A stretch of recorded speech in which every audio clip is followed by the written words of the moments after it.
Good evening. We will now call this evening's meeting to order.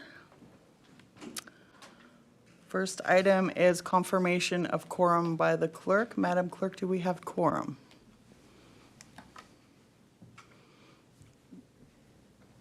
We do have quorum, Madam Mayor. Thank you. Okay, next topic is declaration of conflicts of interest. Does anybody have any conflicts of interest to declare on tonight's agenda items? Okay. Next, we have adoption of the agenda. Do I have a motion to adopt the agenda in its current form? So moved by Councillor Esty. Do I have a seconder? Seconded by Councillor Jean Gras. Are we ready for the question? We'll now proceed with the vote. All those in favor of adopting this evening's agenda in its current form, show your consent by saying yes. Yes. Opposed, no. Motion carried. Next is the adoption of the minutes from the June 16th regular council meeting as presented. Do I have a mover to adopt the minutes in their current form? I'll go. Moved by Councillor Esty. Do I have a seconder? Seconded by Deputy Mayor Martin. Are we ready for the question? Question. We'll now proceed with the vote. All those in favor of adopting the June 16th regular council meeting minutes as presented, show your consent by saying yes. Yes. Opposed, no. Motion carried. So next we have questions from the public. Do we have any submitted questions? CAO Downey. We do not have any submitted questions. Okay, do we have any questions from the floor? Okay. So we'll move to council member reports. So as we decided in a previous meeting, instead of calling name by name by name, if you have a report, light up your mic and we will give you the floor to read off your report. So we have Councillor Jean Gras. Yes, so I have a number of items in my report, but I'm just going to focus on one. It's been submitted, so if anyone wants to read the entire document, feel free. And that is, you know, I've been going through some of our bylaws recently, and I've noticed that, you know, some of them are, well, they appear almost like they were created for a totally different council, right? We didn't know what we were expecting, you know, 4 years ago.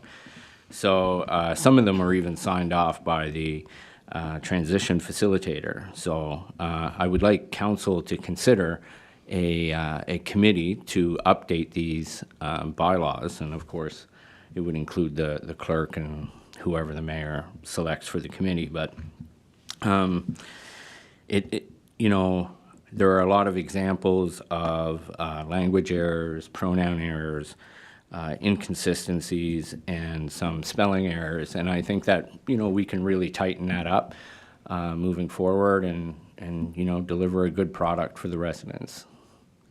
Okay, so I think typically I wouldn't comment on a report, but since you opened the floor to something that we want to proceed on, I think what I'll do is I'll put an email out to council. If you want to form a committee, we can, or if council just wants to have a sit down and go over and review as council instead of anybody being left out. I'm good either way, so I'll put out an email about how you guys want to proceed, and then we can determine how to proceed, and yeah, I'm good with that. Great. Sorry, I don't usually comment on reports, but no point in leaving that hanging. Okay, so seeing no other reports, I do have a report with some updates. So I hope everyone's summer's going well, and just a reminder, we'd like to see lots of residents out on the 26th, next Wednesday, at the Lutz Mountain Meeting House for ice cream with the council. So some updates for council and the public. First, we discussed in June about the muster station, Mountain View School, following up with the school to see what they had done for potentially using the golf course for the muster station. So I reached out to the principal in June, and she just replied back recently that she had reached out to the golf course last year, and she doesn't think that they can accommodate their numbers, but that she will reach out again and double check. But in her email, and I just want to remind everyone that I'm offering an update from the information I received, she advised that she's spoken with the minister and the superintendent, and that they all agree that the safety protocols they have in place ensure a safe crossing if they need to cross to our location.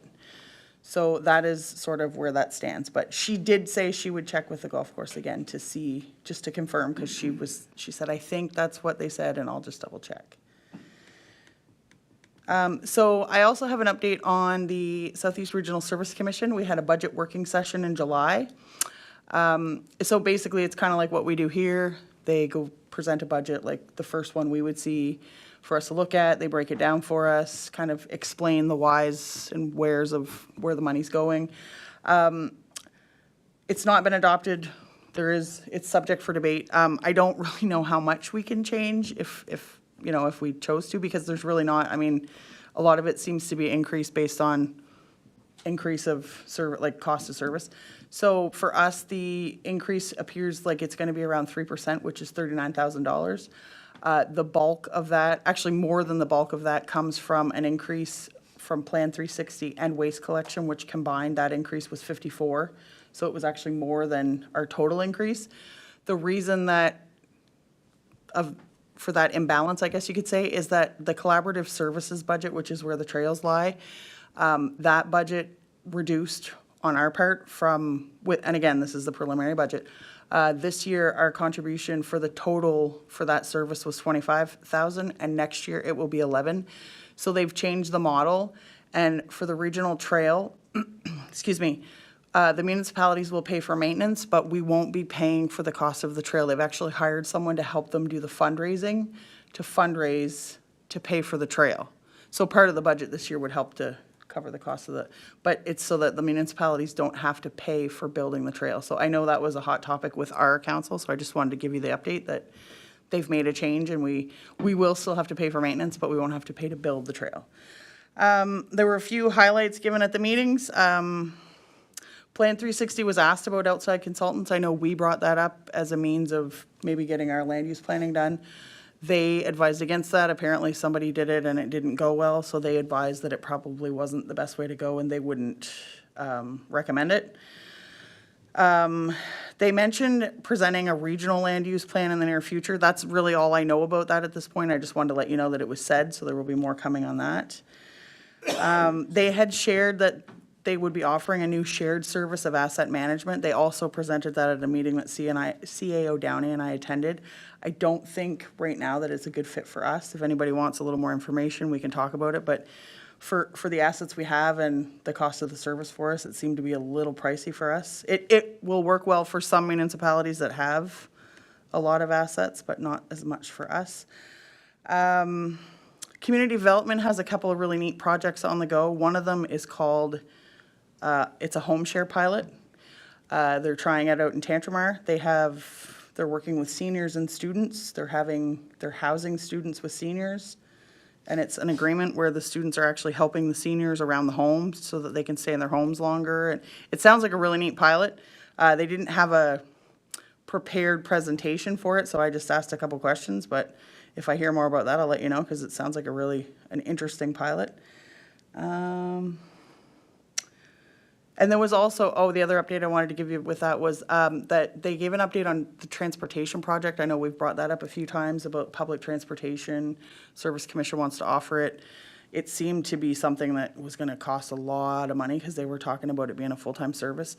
They actually did have a brief high-level mention of it being a hybrid model where you could maybe opt in for a day or two. So it kind of looks like they're looking at more affordable options. So I'll keep you informed on that one, but they are kind of veering a little away from that being a full-time thing.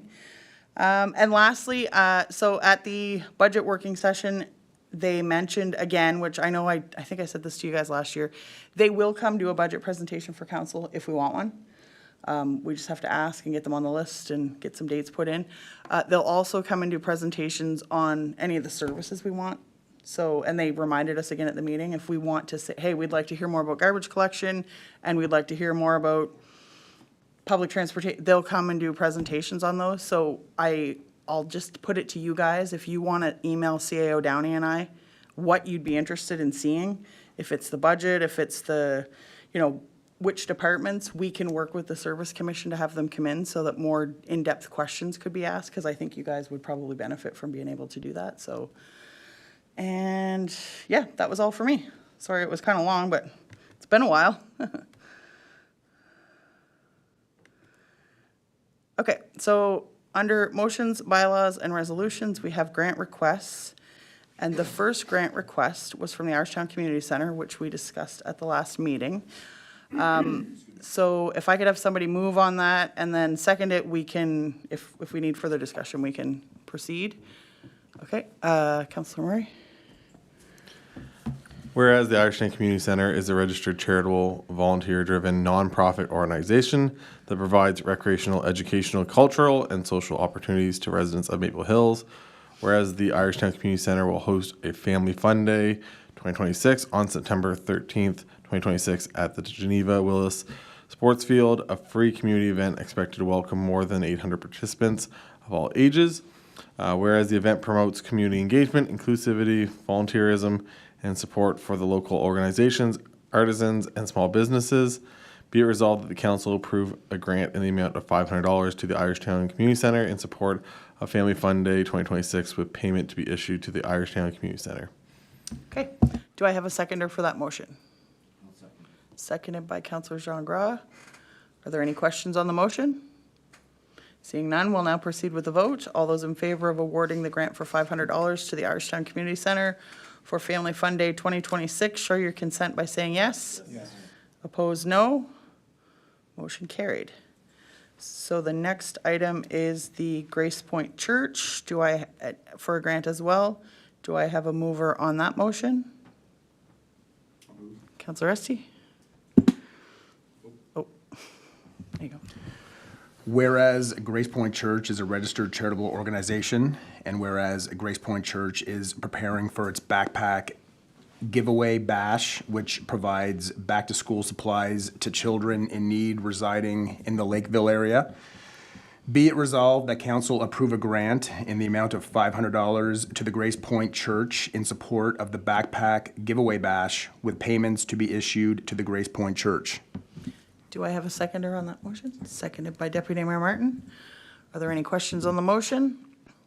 Seeing none, we'll now proceed with the vote. All those in favor of awarding a $500 grant to the Grace Point Church for the backpack giveaway bash, show your consent by saying yes. Yes.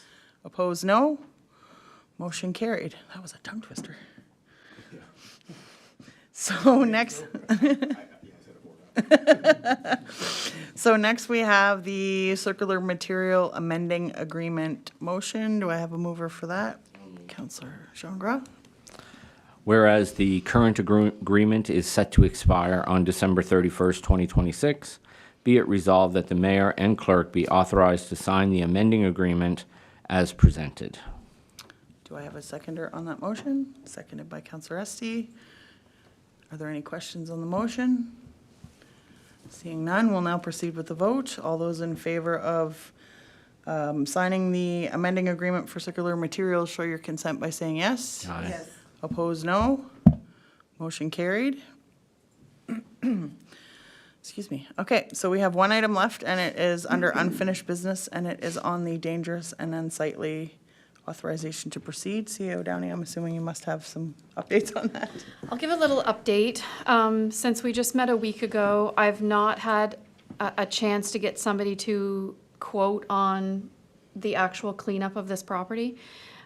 So in speaking with Maritime Enforcement Services, they have a motion that they need to proceed anyway. So basically it says that it will be funded and that it will be a cleanup of the property rather than we're not demolishing a building. So that's where the bulk of this comes from. However, what we will do is we'll put it out for tender. And before the tender is awarded, the cost, like that will come back to council to approve the tender or not. So that's where the motion just says that we will fund it. However, there's sort of that caveat that when the tenders come back in, it will be up to you guys to approve that or not. Okay, so just so I'm clear, so we're, in putting this motion forward, we're saying that it can proceed, but if the tenders came back and council said that is way too much money, then we don't proceed? Is that just so everyone's clear? Yeah, so what we would do, when the tenders come back, we'll prepare the motion for you guys to proceed or not to proceed. Okay, so, Okay. but we're needing this for Yes, so maritime enforcement to be able to proceed? Yes. Okay. Yeah. So we're asking if somebody will move on the motion for dangerous and unsightly as presented to us this evening. Do we have a mover? Okay, Councillor Murray. Be it resolved that Council of Maple Hills authorize the municipality to proceed with the removal of the structure remains and cleanup of the property identified as PID 700-80478, located at 3132 Route 115, in accordance with bylaw A-09, dangerous or unsightly premises, with the work to include the recommendations outlined in the structural assessment dated May 5th, 2026, prepared by a licensed professional engineer. And furthermore, that council authorize municipal staff to take all necessary steps to carry out the cleanup, including obtaining the required permits, undertaking the applicable procedures, procurement process, engaging with the necessary contractors and professional services, and overseeing completion of the work in the accordance with the structural assessment. And furthermore, that council authorize municipal staff to take all necessary steps to seek reimbursement and recover from the property owner the costs incurred by the municipality in carrying out the cleanup in accordance with bylaw A-09 and applicable legislation. That was a mouthful. Do we have a seconder on that motion? I'll second. Seconded by Councillor Esty. Are there any questions on the motion? Seeing none, we'll now proceed with the vote. All those in favor of proceeding with the motion on dangerous and unsightly, show your consent by saying yes. Yes. Opposed, no. Motion carried. All right, so it would now take a motion to adjourn. Do I have moved by Councillor Esty?